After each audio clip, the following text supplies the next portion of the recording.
उत्तर प्रदेश के जौनपुर में माधोपट्टी नाम का एक गांव ऐसा है जिसे आईएएस की फैक्ट्री कहा जाता है। इस गांव ने देश को कई आईएएस अधिकारी दिए हैं। गांव के कई लोग देश भर में बड़े पदों पर तैनात रहे हैं।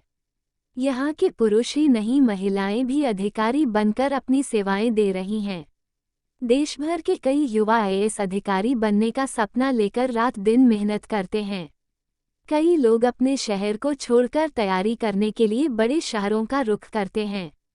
लाखों रुपए की कोचिंग और दिन रात तैयारी के बाद भी कुछ ही लोगों का सपना पूरा हो पाता है। लेकिन अगर कोई देश की सबसे कठिन परीक्षा माने जाने वाली यूपीएससी परीक्षा को पास कर लेता है तो आसपास के इलाके में उसके चर्चे शुरू हो जाते हैं। लेकिन आज हम आपको एक ऐसे गांव की कहानी बताने जा रहे हैं जिसे आईएएस की फैक्ट्री कहा जाता है। इस गांव ने देश को कई बड़े अधिकारी दिए हैं। दुनिया भर में इस गांव के किस्से सुने जाते हैं। गांव के लगभग हर घर से अधिकारी निकलता है। हम बात कर रहे हैं यूपी की राजधानी लखनऊ से करीब 300 किलोमीटर दूर बसे जौनपुर जिले के माधोपट्टी गांव की। इस गांव के बारे में जानकर लोगों को हैरानी होती है, लेकिन यहाँ की कहानी बिल्कुल सच है। गांव के माहौल को देखने के लिए दूर दूर से लोग आते हैं। इस गांव के लोग देश भर में बड़े पदों पर तैनात रहे हैं। पहले ये गांव ग्राम पंचायत हुआ करता था, लेकिन अब ये नगर पंचायत बन चुका है। चलिए आपको ले चलते हैं अफसरों के इस गांव में। गांव में है सिर्फ 75 घर। गांव के निवासी राहुल सिंह सोलंकी ने गांव के इतिहास के बारे में जानकारी देते हुए बताया कि इस गांव में करीब 75 घर हैं। गांव से 51 लोग बड़े पदों पर तैनात हैं। राहुल ने बताया कि गांव से 40 लोग आईएएस, पीसीएस और पीबीएस अधिकारी हैं।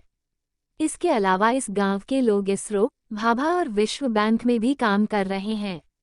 माधोपट्टी गांव से पहली बार साल 1952 में डॉक्टर इंदु प्रकाश आईएएस बने।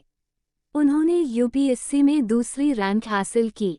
डॉक्टर इंदु प्रकाश फ्रांस समेत कई देशों के राजदूत रह चुके हैं। डॉक्टर इंदु प्रकाश के बाद उनके 4 भाई आईएएस अधिकारी बने। साल 1955 में विनय कुमार सिंह ने आईएएस परीक्षा में 13वीं रैंक हासिल की। वो बिहार के मुख्य सचिव रह चुके हैं। साल 1964 में छत्रसाल सिंह ने आईएएस परीक्षा पास की। वो तमिलनाडु के मुख्य सचिव रहे हैं। साल 1964 में ही अजय सिंह भी आईएएस बने। साल 1968 में शशिकांत सिंह आईएएस अधिकारी बने। ये चारों लोग गांव के पहले आईएएस अधिकारी डॉक्टर इंदु प्रकाश के भाई हैं।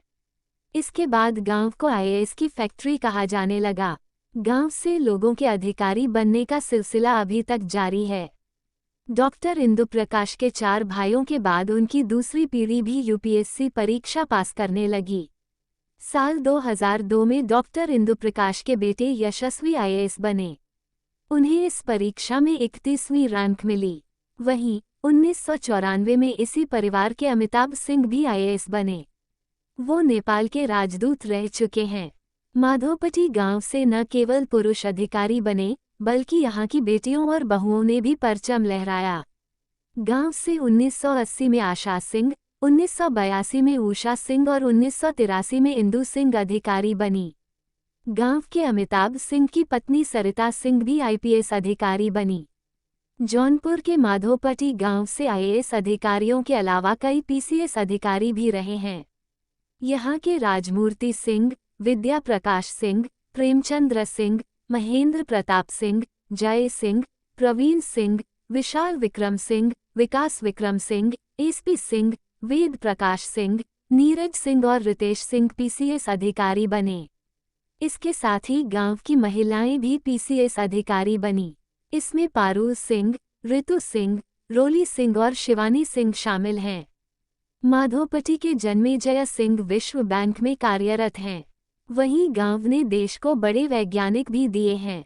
माधोपट्टी की डॉक्टर नीरू सिंह और Lalendra Pratap Singh Bhabha Atomic Research Centre में वैज्ञानिक हैं।